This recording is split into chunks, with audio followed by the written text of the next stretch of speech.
শুভ সকাল বন্ধুরা, আমার আরও একটি নতুন ব্লগে তোমাদের সবাইকে স্বাগত জানাই। আশা করছি তোমরা যে যেখান থেকে আমার ভিডিওটা দেখছো তোমরা ভালো আছো, সুস্থ আছো। আমি মোটামুটি ভালো আছি। সকালবেলাতে ছাদে উঠে দেখি টুকটুকে লাল একটা ঘন্টা জবা ফুটেছে। কি সুন্দর লাগছে বলো বন্ধুরা। আজকে আমার ভিডিওটা তোমাদের ভালো লাগলে অবশ্যই একটি লাইক দিয়ে পুরো ভিডিওটা দেখো, আর কমেন্টে জানিও কেমন লেগেছে, শেয়ার করো আর সাবস্ক্রাইব করে আমার চ্যানেলটির পাশে থেকো। যাই হোক, এখন তো অনেক দিন বাদে বাদেই একটা করে ফুল পাচ্ছি, জানো তো, জবা ফুল।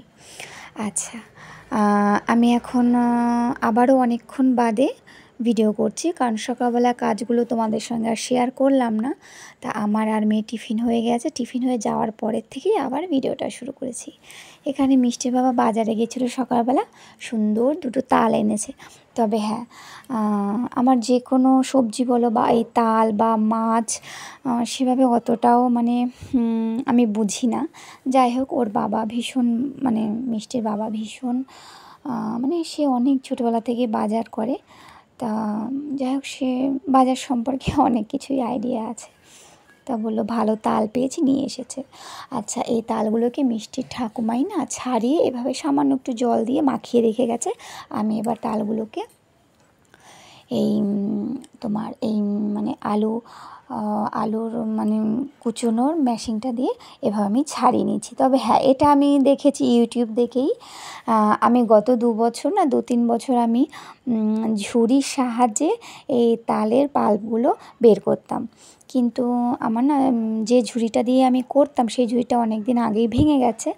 তা আমি এখন এই মেশিনটা দিয়ে করে নিচ্ছি। তা ভালোই হচ্ছে, এই মেশিনটা দিয়ে অবশ্য আমি প্রথম করছি, ভালোই হচ্ছে, খারাপ হচ্ছে না।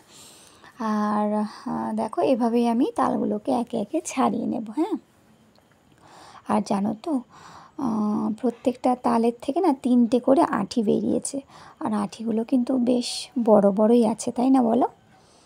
যাই হোক, আমার তো রান্না যা করব, রান্নাগুলোর সব কিছু গোছানোই আছে। সকালে তো ডাল ভাত হয়ে গেছে, ডিমের অমলেট এইসব দিয়েই মিষ্টি বাবাকে সকালে টিফিন দিয়ে দিয়েছি।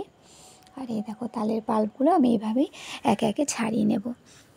আর আমার মেয়ে জানো তো পাশ থেকে বলছে যে মা, আমি এই তালের পাল্পগুলো ও একটু ধরবে। আমি যে ঠিক আছে, আমার এটা হয়ে যাক, তারপরে দেখছি।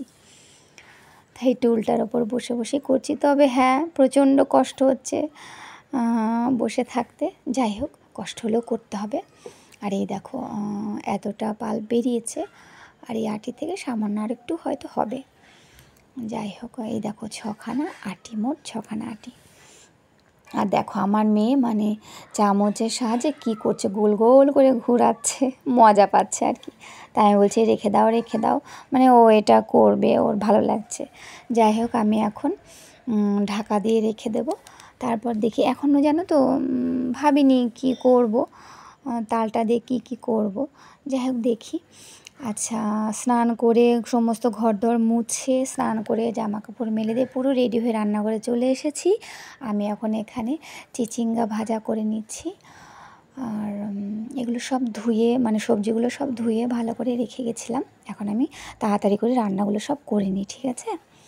চিচিঙ্গা ভাজা হয়ে গেলে ছোট ছোট ট্যাংরা মাছ আছে, ওর বাবা এনেছে, ওই মাছ দিয়ে না।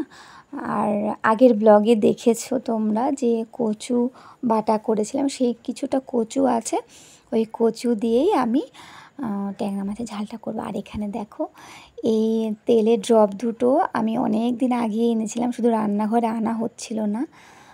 তবে আজকেই এনেছি, জানো তো। তেল রাখা আছে, একটাই সর্ষের তেল আর একটাই রিফাইন্ড অয়েল রাখা আছে। কেমন হয়েছে বলো তো? ভালো হয়েছে তো? একটু কমেন্টে জানিও। হ্যাঁ, এই প্রথম আনলাম এগুলো, জানো তো। আচ্ছা, এই যে দেখো, এতটাই ছোট ছোট মাছ। তবে হ্যাঁ, মাছগুলো ভীষণ তাজা ছিল। ভেজে নিচ্ছি। আর এখানে দেখো, আমি কচুটা সামান্য একটু ভাপ দিয়ে নিয়েছি, আর কচুটা সত্যিই ভালো ছিল, একটুও গলা চুলকোয়নি। আলু কয়েক টুকরো আর এই কচু আছে, এই দিয়ে মাছের ঝালটা করে নেব। আর দেখো, আমি এখানে আলু আর কচুটা সামান্য একটু ভেজে নিয়েছি, আর ফোড়নে দিয়েছি জিরে তেজপাতা, আর মশলা দিলাম জিরে, আদা আর সামান্য একটু গোটা ধনে বাটা আর কাঁচা পাকা লঙ্কা, নুন, হলুদ, ব্যাস এই মশলা দিয়ে আমি এই কচুর তরকারিটা রান্না করব। তবে হ্যাঁ, জানো তো আমি এই বাড়িতেই এসে মানে আমার পুরো মনে আছে এই বাড়িতে এসে কচু দিয়ে মাছের ঝোল খাওয়া হচ্ছে আমার বাপের বাড়িতে মানে কখনো খেয়েছি কিনা ঠিকঠাক মনে পড়ছে না, জানো তো। যাই হোক, মাছের তরকারিটা আমার হয়ে গেছে। আমি সামান্য ধনেপাতা ছড়িয়ে দিয়েছি আর একটু ঝোলঝোলি রাখবো, কারণ আমরা তো জানি কচু দিয়ে তরকারি রান্না করলে একটু ঝোলঝোল রাখলেও পরে আবার টেনে যায়। যাই হোক, খাওয়া দাওয়া করে নেবো এখন সবাই। আচ্ছা, এখন দেখো এটা ধরো সন্ধ্যে 7টা, 7:30 বাজে। আমি এখন তালের বড়া করে নিচ্ছি। তালের বড়া করব, মানে যতটা তালের পাল্প বেরিয়েছে তা দিয়ে কিছুটা তালের বড়া করব, কারণ আমার মেয়ে না সেই সকাল থেকে তাল দেখে ও তালের বড়া খাবে খাবে করছে। আর এবছর এই প্রথম আমাদের বাড়িতে তাল আসলো। তালের বড়া করে নেব কিছুটা। আর বেশিরভাগ তালটা দিয়ে ওই তালের যে ক্ষীর হয় সেটা এই বাড়িতে সবাই খুব খায়। ওই দুধ দিয়ে জাল দিয়ে যেটা হয় না, ওটা করব। তা বাদ বাকি তালটা না আমি জাল দিয়ে রেখে দিয়েছি, দাঁড়াও তোমাদেরকে দেখাচ্ছি। আমি বড়াগুলো আস্তে আস্তে সব ভেজে নিচ্ছি। তালের বড়াগুলো আমার কেমন হচ্ছে তোমরা কিন্তু অবশ্যই কমেন্টে জানাবে, হ্যাঁ।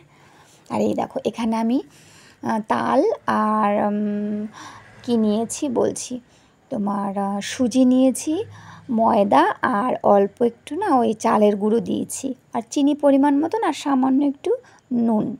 এই দিয়ে আমি ভালো করে মেখে আধা ঘন্টার মতন রেখে দিয়েছিলাম। তারপরে আমি বড়াগুলো ভাজছি। একটু বেশিও ভাজা হয়ে যাচ্ছে আমার মনে হচ্ছে।